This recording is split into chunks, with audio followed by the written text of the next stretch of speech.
Good day mga koy, it's your boy Joel's Motovlog. At ngayon po, nandito po ako sa loob po ng Power Cycle Honda Flagship Store Jensan. At tayo po'y mag-review.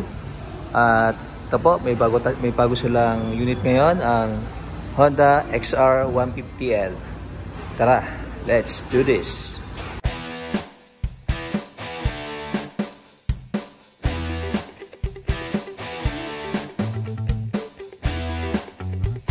Ay mga koy, ang bagong labas po ng Honda, ang Honda XR 150L. Ayan.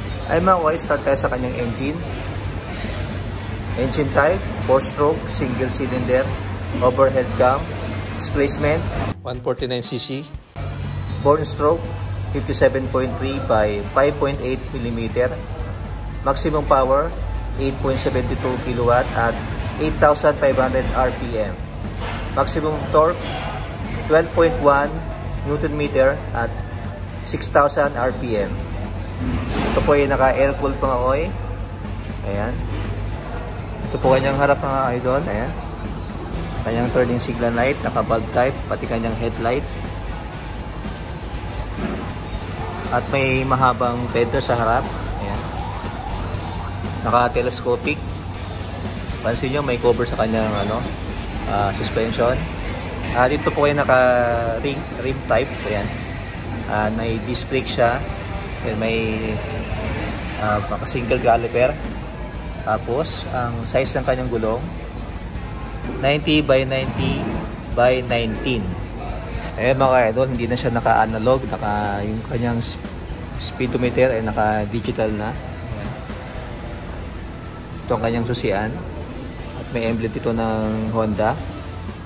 Kanyang side mirror mga koy, naka-round po siya. Ang ganda. Simple lang. Sa kanyang left handle, ito yung high beam, low beam. Left and right turning signal light. Ayan. Tapos may busina dito. Sa kanyang kapila naman, sa right handle, may electric starter. At may tank capacity na 12 liters.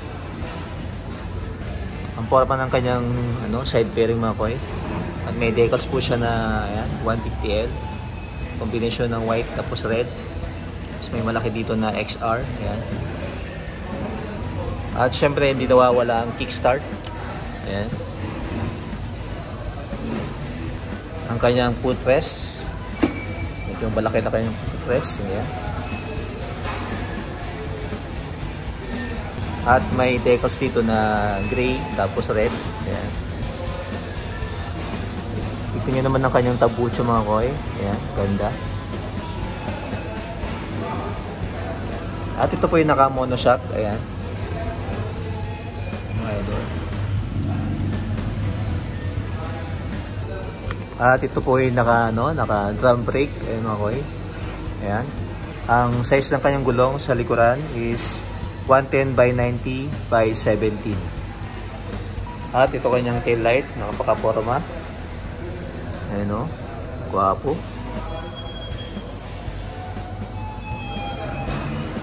Ayan, ang kanyang fender sa likod. May reflector, tapos may siyang projector sa kanyang plate number mga idol. Ayan. At syempre ang kanyang grab bar mga idol. Ayan. Mga classic style ng grab bar na may patungan dito. At ang kanyang upuan, ayan mga idol. May nakalagay ditong Honda. Malambot siya mga idol.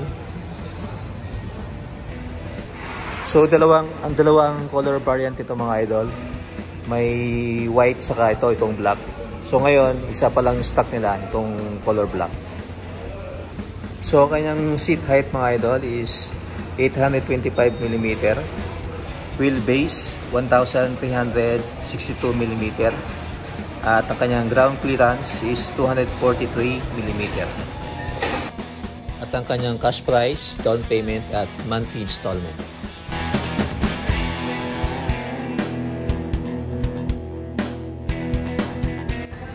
Ayan mga koy, sa mga gusto mag-avail. Kung employed ka, kailangan mo lang ng isang valid ID. Tapos 1 month latest na payslip. Kung self-employed, may business Pwede siyang business. Kailangan mo ng siyang valid ID tapos business permit. Yun lang mga idol. And that's it. Salamat po sa panonood. It's your boy Joel's Motovlog. Peace and love. Goodbye.